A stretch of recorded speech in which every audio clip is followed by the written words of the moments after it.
ತಂಡ ಬಾಗಲಕೋಟೆಯಲ್ಲಿ ನಾವೆಲ್ಲ ಸೇರಿದ್ದೀವಿ. ಯಾರ್ಯಾರು ಸೇರಿದ್ದೀವಿ ಅಂದರೆ ಎಲ್ಲ ಜನಪರವಾದ ಸಂಘಟನೆಗಳು, ದಲಿತ, ಬಹುಜನ, ರೈತ, ಕಾರ್ಮಿಕ, ಪ್ರಾದೇಶಿಕ, ಮಹಿಳಾ ಸಂಘಟನೆಗಳು, ಪರಿಸರವಾದಿಗಳು, ಭ್ರಷ್ಟಾಚಾರ ವಿರೋಧಿಗಳು, ಯುವಕರ, ವಿದ್ಯಾರ್ಥಿ ಸಂಘಟನೆಗಳು, ಒಂದು ಒಟ್ಟುಗೂಡಿಸುವಿಕೆಯ ಮುಖಾಂತರ ನಾವೆಲ್ಲರ ಜೊತೆಗೆ ಸೇರಿದ್ದೀವಿ. ನಮ್ಮ ಉದ್ದೇಶ ಏನಂದರೆ ಒಂದು ಉತ್ತಮ ಸಮಾಜ, ಒಂದು ಸಮಾಜ ಕಟ್ಟೋದು. ಅದು ನಮ್ಮ ಸಂವಿಧಾನ ಅದೇ ಹೇಳೋದು. ಸಂವಿಧಾನ ಹೇಳೋದು ಒಂದು ಪಕ್ಷದ ಒಂದು ಸಂಸ್ಥೆನ ಬ್ಯಾನ್ ಮಾಡೋದಲ್ಲ, ಅಥವಾ ಒಂದು ಪಕ್ಷದ ಬರೀ ಅಧಿಕಾರಕ್ಕೆ ಬರೋದಲ್ಲ. ಏನು ಹೇಳುತ್ತೆ ನಮ್ಮ ಒಂದು ಸಂವಿಧಾನ ಅಂದರೆ ಒಂದು ಸಮಾಜ ನಿರ್ಮಾಣ ಮಾಡಬೇಕು.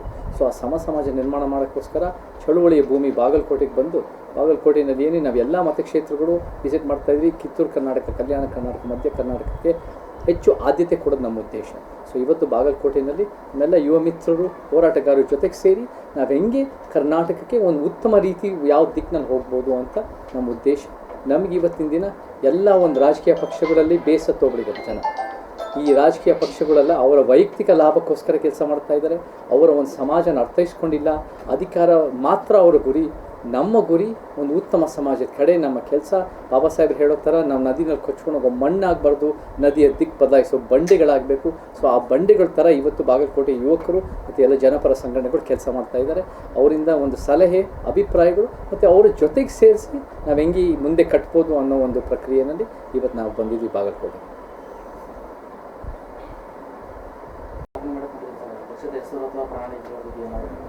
ನಮ್ಮ ಉದ್ದೇಶ ಸಮಾಜ ಕಟ್ಟೋದು ಅನ್ನೋ ಇರೋದ್ರಿಂದ ನಾವು ಪಕ್ಷದ ಹೆಸರು ಕಾನ್ಸ್ಟಿಟ್ಯೂಷನಲ್ ಪದಗಳೇ ಇಡ್ತೀವಿ.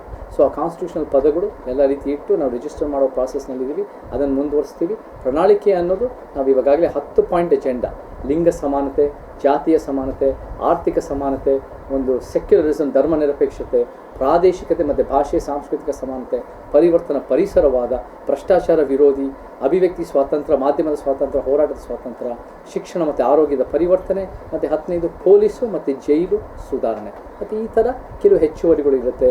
ಕ್ರೀಡಾ ನ್ಯಾಯ, ಮೂಲಸೌಕರ್ಯ, ನಮ್ಗೆ ಈ ಥರದ್ದು ಒಂದು AI ತಂತ್ರಜ್ಞಾನ, ಆಟದ ಮೈದಾನಗಳನ್ನ ಉಳಿಸೋದು. ಇವತ್ತು ನೋಡಿ, ಯಾವುದೇ ಒಂದು ಭೂಮಿ, ಆ ಭೂಮಿನ ಪ್ರಭಾವಿ ಶಕ್ತಿಗಳು ಬೆಂಗಳೂರು ಸುತ್ತಮುತ್ತಲಲ್ಲಿ ಕಬಳಿಸ್ತಾ ಇದ್ದಾರೆ. ಆಟದ ಮೈದಾನ ಉಳಿತಾ ಇಲ್ಲ. ರೈತರ ಭೂಮಿನೂ ಕೂಡ ಬಿಡದಿ ಟೌನ್ಶಿಪ್ಪಿಂದ ಬೇರೆ ಬೇರೆ ರೀತಿ ಕಬಳಿಕೆ ನಡೀತಾ ಇದೆ. ನಮಗೆ ಓಪನ್ ಸ್ಪೇಸಸ್, ಫಲವತ್ತಾದ ಜಾಗ, ಇದನ್ನು ಉಳಿಸ್ತಾ ಬರಬೇಕು. ಜನರಿಗೆ ಒಂದು ರೀತಿ ಗಾರ್ಡನ್ ಸಿಟಿ ಅಂದರೆ ಬರೀ ಕಾಂಟ್ರಾಕ್ಟರ್ ಸಿಟಿ ಆಗ್ಬಿಟ್ಟಿದೆ, ಬರೀ ಡೆವಲಪರ್ಸ್, ಬಿಲ್ಡರ್ ಸಿಟಿ ಆಗ್ಬಿಟ್ಟಿದೆ. ಅದು ಬಿಟ್ಟು ನಿಜವಾದ ಗಾರ್ಡನ್ ಸಿಟಿ ಅನ್ನೋ ಹೆಸರು ತಕ್ಕಂತೆ ನಾವು ಒಂದು ರೀತಿ ಬೆಳೆಸ್ತಾ ಬರಬೇಕು. ಆ ಒಂದು ಸಮಾಜದ ಉದ್ದೇಶ ನಮ್ಮದು. ಭಾಳ ಒಳ್ಳೆ ನಮಗೆ ಸಪೋರ್ಟ್ ಬರ್ತಾ ಇದೆ. ಜಮಖಂಡಿನಲ್ಲಿ ಅದ್ಭುತವಾಗಾಯಿತು ನಮಗೆ ನಮ್ಮ ಸಭೆ, ನಮ್ಮ ರಾಜಕೀಯ ಮುನ್ನೋಟ ಸಭೆ. ತೇರ್ದಾಳಲ್ಲೂ ಭಾಳ ಅದ್ಭುತವಾಗಾಯಿತು. ಇವತ್ತು ಬೆಳಗ್ಗೆ ನಾವು ಬೀಳ್ಗಿನಲ್ಲೂ ಒಳ್ಳೆ ಸಂಘಟನೆ ಇದೆ. ಇವಾಗ ತಾನೇ ನಾವು ಮುಧೋಳು ಮುಗಿಸ್ಕೊಂಡ್ಬಂದಿದ್ದೀವಿ. ಇವಾಗ ನಮಗೆ ಬಾಗಲಕೋಟೆ ಟೌನಿಗೆ ಬಂದಿದ್ದೀವಿ. ನೆಕ್ಸ್ಟ್ ನಾವು ಹುನಗುಂದ, ಇಲ್ಕಲ್ಲು, ಪ್ರತಿಯೊಂದು ಬಾದಾಮಿ, ಪ್ರತಿಯೊಂದು ಕ್ಷೇತ್ರಗಳಲ್ಲೂ ನಮ್ಮ ಚಳುವಳಿನ ಗಟ್ಟಿ ಮಾಡೋದು. ಪ್ರತಿಯೊಂದು ಕ್ಷೇತ್ರದಲ್ಲೂ ಕೂಡ ನಾವು ನಮ್ಮ ಸಮಾಜದ ಕಲ್ಪನೆನ, ಸಂಘಟನೆಗಳು ಇರೋರನ್ನ ಒಗ್ಗಟ್ಟು ಮಾಡೋದು. ನಾವು ಹೊಸ ಸಂಘಟನೆ ಕಟ್ತಾ ಇಲ್ಲ. ಇಲ್ಲಿ ಸಂಘಟನೆಗಳು ಅನೇಕರಿದ್ದಾರೆ, ಸಾವಿರಾರು ಇದ್ದಾರೆ, 10,000 ಇದ್ದಾವೆ. ಆ ಸಂಘಟನೆಗಳ ಕಾಳಜಿ ಇರೋರನ್ನ ಎಲ್ಲರೂ ಜೊತೆಗೆ ಸೇರಿ ನಾವೊಂದು ಸಿದ್ಧಾಂತದಲ್ಲಿ ಒಗ್ಗಟ್ಟು ಮಾಡೋದು. ಒಗ್ಗಟ್ಟಾಗೋದು ನಮ್ಮ ಉದ್ದೇಶ. ಆ ಸಿದ್ಧಾಂತನೇ ಸಂವಿಧಾನವಾದ, ಒಂದು ಅಂಬೇಡ್ಕರ್, ಪೆರಿಯಾರ್, ಕಾಂಶಿರಾಮ್ ವಾದ. ಅದೇ ಸಮಾಜವಾದ ಅಂತ ನಾನು ಹೆಮ್ಮೆಯಿಂದ ಹೇಳೋಕ್ಕೆ ಇಷ್ಟಪಡ್ತೀನಿ. ನಾವು ನೋಡಿ, ನಾವು ಕೆಲಸ ಮಾಡ್ತಾಯಿದ್ದೀವಿ, ಕಟ್ತಾಯಿದ್ದೀವಿ. ಪ್ರತಿಯೊಂದು ಕ್ಷೇತ್ರ ನಮ್ಗೆ ಬೇಕಾಗುತ್ತೆ. ಪ್ರತಿಯೊಂದು ಕ್ಷೇತ್ರದ್ದು ಅದರದ್ದೇ ಆದ ನಮ್ಮ ಸಮಸ್ಯೆಗಳಿರುತ್ತೆ, ಅದರದ್ದೇ ಆದ ವಿಶೇಷತೆಗಳಿರುತ್ತೆ. ಪ್ರತಿಯೊಂದು ಕ್ಷೇತ್ರದಲ್ಲಿ ನಮ್ಮ ಟೀಮ್ಸ್ಗಳಿದೆ. ಎಲ್ಲ ಕಡೆ ನಾವು ಕಟ್ಟೋದು ನಮ್ಮ ಉದ್ದೇಶ. ಎಲ್ಲ ಕಡೆ ಸಂಘಟನೆ ಬಲಿಷ್ಠ ಮಾಡೋದು ನಮ್ಮ ಉದ್ದೇಶ. ಪ್ರತಿಯೊಂದು ದಿನವೂ ನಾವು ಪ್ರವಾಸ ಮಾಡಿ ನಾವು ಜನರಿಗೆ ತಲುಪೋದು, ಅದು ನಮ್ಮ ಗುರಿ. ಸೊ ನಾವು 224 ಕ್ಷೇತ್ರದಲ್ಲಿ ಎಲ್ಲ ಕ್ಷೇತ್ರದಲ್ಲೂ ನಮಗೆ ಬೇಕೇ ಬೇಕು. 7 ಕೋಟಿ ಕರ್ನಾಟಕದವರು ನಮ್ಮ ಜನನೇ. ಸೊ 7 ಕೋಟಿ ಕರ್ನಾಟಕದವರು ನಾವೆಲ್ಲ ಒಗ್ಗಟ್ಟಾಗಿ, ನಮ್ಮ ಶತ್ರು ಯಾವ ಜಾತಿಯವರಲ್ಲ, ಯಾವ ಧರ್ಮದವರಲ್ಲ, ಯಾವ ಭಾಷಿಕರಲ್ಲ, ಯಾವ ಒಂದು ಪಕ್ಷ ಅಲ್ಲ. ನಮ್ಮ ಶತ್ರು ಅಸಮಾನತೆ ಮತ್ತು ಅನ್ಯಾಯದಲ್ಲಿ ಕೂಡಿರೋ ವ್ಯವಸ್ಥೆ. ಆ ಅಸಮಾನತೆ ಮತ್ತು ಅನ್ಯಾಯದಲ್ಲಿ ಕೂಡಿರೋ ವ್ಯವಸ್ಥೆ ವಿರುದ್ಧ ನಾವೆಲ್ಲರೂ ಗಟ್ಟಿಯಾಗಿ 224 ಕಡೆಯೂ ಕೂಡ ನಾವು ಗಟ್ಟಿಯಾದ ಶಕ್ತಿ ಪ್ರದರ್ಶನ ಮಾಡೋದು ನಮ್ಮ ಉದ್ದೇಶ. ಹಿಂದೂ ರಾಷ್ಟ್ರ ಅನ್ನೋದು ಹಿಂದುತ್ವದ ಪರಿಕಲ್ಪನೆ. ಆ ಹಿಂದುತ್ವದ ಪರಿಕಲ್ಪನೆ, ಹಿಂದೂ ರಾಷ್ಟ್ರ ಅನ್ನೋ ಒಂದು ಸೈದ್ಧಾಂತಿಕ ನೆಲೆಗಟ್ಟು. ಅದನ್ನು ಒಪ್ಪೋರು ಆ 35-38% ವೋಟ್ ಹಾಕ್ತಾರೆ, ಅವ್ರ ಜೊತೆ ನಿಂತ್ಕೊಳ್ತಾರೆ. ಅದನ್ನು ಒಪ್ಪದೇ ಇರೋರು 62-65% ಬೇರೆ ಬೇರೆ ಸಿದ್ಧಾಂತಗಳಿದ್ದಾರೆ. ನಾವೊಂದು ಹಿಂದೂ ರಾಷ್ಟ್ರ ಒಪ್ಪಲ್ಲ. ಆದರೆ ಅವ್ರನ್ನ RSSನ ಬ್ಯಾನ್ ಮಾಡೋ ರೀತಿಯಲ್ಲೂ ಒಪ್ಪಲ್ಲ. RSSನ ಉದ್ದೇಶಪೂರ್ವಕವಾಗಿ ಟಾರ್ಗೆಟ್ ಮಾಡೋದು ಕೂಡ ನಾವು ಒಪ್ಪಲ್ಲ. ಎಲ್ಲ ಸಂಸ್ಥೆಗಳು ಕೂಡ 100 ವರ್ಷದ ಸಂಸ್ಥೆ ಆಗಿರ್ಬೋದು, ಹೊಸಬ್ರ ಸಂಸ್ಥೆ ಆಗಿರ್ಬೋದು, ಅವ್ರನ್ನ ರಿಜಿಸ್ಟರ್ ಆಗಬೇಕು. ಅವರೆಲ್ಲ ರೀತಿ ಟ್ರಾನ್ಸ್ಪೆರೆನ್ಸಿ ಇರಬೇಕು. ಆರ್ಥಿಕ ಟ್ರಾನ್ಸ್ಪೆರೆನ್ಸಿ, ನೋಂದಣಿ ಆಗೋದು ಭಾಳ ಮುಖ್ಯ.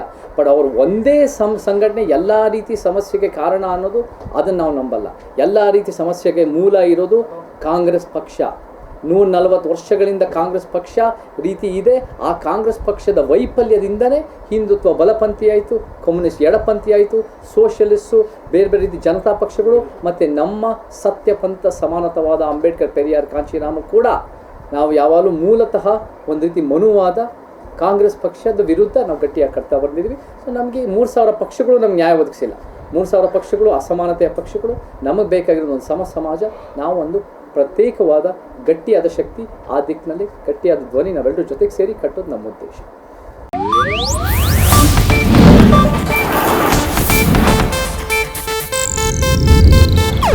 ಇದು ಏಷ್ಯಾನೆಟ್ ನ್ಯೂಸ್ ನೆಟ್ವರ್ಕ್ ಪ್ರಸ್ತುತಿ.